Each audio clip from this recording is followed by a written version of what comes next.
So when you saw the title of the video, what did you think? Were you like, what is James going to share with us about what he knows? Well, this is what I'm going to do. As I get older, I'm learning the more I think I know, I don't know. Think about that for a second. I know a lot of stuff, obviously, from whatever experiences I've had, whether it was schooling or life, or should I say, formal education and life education, the street. I got to 54, almost 55. Somehow I am here.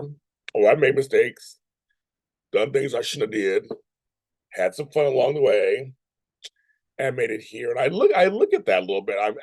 My birthday's in a few months, and I start getting reflective around this time period. And I'm looking at my birthday, and I'm looking at my life in general as an adult, say from 18 on, because I was on my own, 18.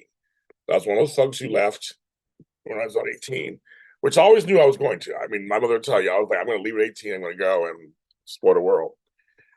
But from 18 to now 54, um, we had some life and experience. And I look back and I go, wow, I've accomplished this, done this. I've had many lives. My friends and family know that. You guys know that.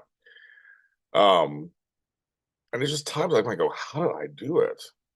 Like I did it. I know how I did it, but like I really did bounce back. Or I mean, there were times I've lost stuff and fires, floods, relationships, whatever. And I'm like, I was thinking about the other day, I was thinking back in 1999, I was trying to find a place to live. I was trying to leave a situation that wasn't good, living situation I was thinking wasn't good. And it was like 1% vacancy in San Francisco. It's a dot-com boom. Everything was booming. People were like giving gift baskets and muffins just for credit checks, things like that. And I remember I decided just to walk up and down the street and see what was available. And at the time I had a pretty decent job. I was working pretty good. So I could get something decent. San Francisco was getting expensive back then, 30 years ago.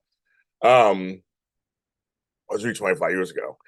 And I just remember I was walking down the street and I just am, by the grace of God and everything else in the world, I come upon an apartment where the person who's looking for people, apartment manager, went to high school with my then current boss, and also he was Puerto Rican.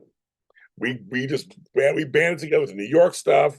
My boss at the time gave a great. I was working for him, so he gave a great reference, and that's how I got the place to live. And the place I was living in was very unique. And I just remember thinking, now looking back on it, going, "Wow, I lived in this unique place in a great part of town. I was living my life like it was golden." Coming out of a situation that wasn't golden, I made it. So I just made it.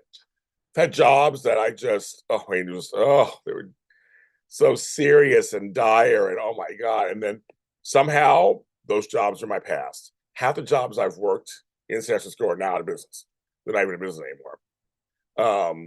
And I'm like, it was just so serious. I mean, my whole world was just like, I mean, I'm just learning that I know what I know, what I know, right? And now we have this thing called social media. So as an older person, I'm watching all these younger people in me tell me what they think life is, the meanings of life and whatever. A lot of them I just feel it's all for clicks and hits and platitudes. And what I've noticed, a lot of these younger influencers or talkers, motivational speakers, whatever, they follow other people. Like they're so like they quote other people all the time. It's like, well, what do you think? I was like, what do you think? But they're quoting other people. I quote my own life experiences. I don't quote other people, except for family members. Maybe I'll say, but my grandmother used to say, but otherwise, they will quote other folks. I'm like, that's interesting thought right there. But there are a few that to me are very unique and they're very real and they share themselves and their experience. And I follow a few of those and I love those guys. And the others I push aside, okay, whatever. You try to get clicks and hits and that's the whole thing. But there's some folks who are like me where we're just transparent, we just tell our experience. Um, there's something about shared experience, and that's what I'm learning about in the 50s too. I'm in a situation right now that I wouldn't have understood about if I hadn't gone through what I went through last year. If that makes any sense. I'm in a new situation where I'm able to understand that person's situation because I went through it. So shared experience, one thing I will say, shared experience make a big difference on mindset. And I'm like, oh, okay, now a couple of years ago, I would have understood in theory what you're saying, but my reaction would have been different. Now I'm like, I totally get it. I totally get what that is because I went through it myself and I know the ins and outs of it, and it's tough. I think I'll just end it there. That's what 50 plus is this week. I'm 50 plus. I'm James Lott Jr., JLJ Media. Talk to you next time.